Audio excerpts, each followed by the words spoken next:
একটা কন্যা যখন আসে পৃথিবীতে, ইসলাম বলে ওই ঘরটা বরকতময়।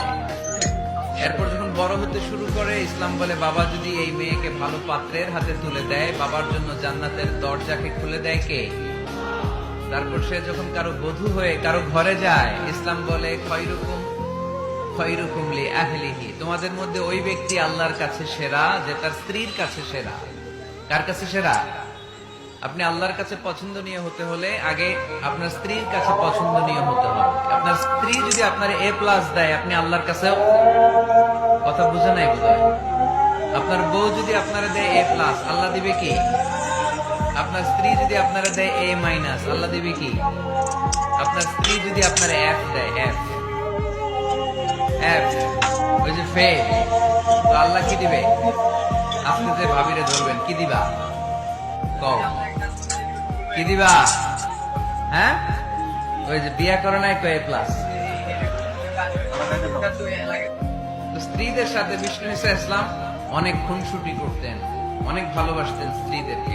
আম্মাজান খাদিজাতুল কুবরা আত-তাহেরা রাদিয়াল্লাহু তাআলা আনহাকে বিষ্ণু ঈসা ইসলাম এত ভালোবাসতেন, তিনি বলতেন রুজিকতু হুব্বাহা, আমি খাদিজার ভালোবাসাকে আল্লাহর পক্ষ থেকে রিজিক হিসেবে পেয়েছি।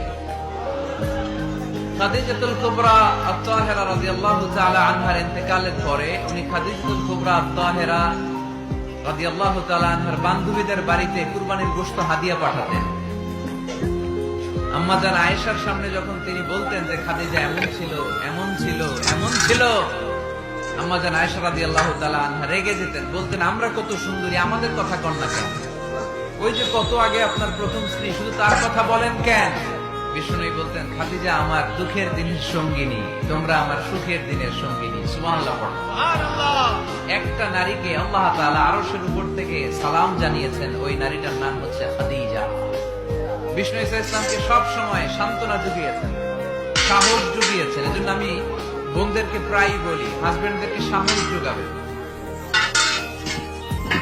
স্বয়ং আল্লাহ তাআলা সাইয়েদনা জিবরাইল মারফত জানিয়ে দিলেন, ও নবী বাশশিরু খাদিজাতা বাইতান ফিল জান্নাহ, আপনি আপনার স্ত্রী খাদিজাকে এমন একটা জান্নাতের ঘরের সুসংবাদ দেন যেটা মণি, মুক্তা, ডায়মন্ড, সাফায়ার স্টোন দিয়ে তৈরি, যে জান্নাতের ভেতরে কোনো আওয়াজ নাই, নয়েজ নাই, চিৎকার নাই, হই হুল্লোড় নাই। সুবহানাল্লাহ।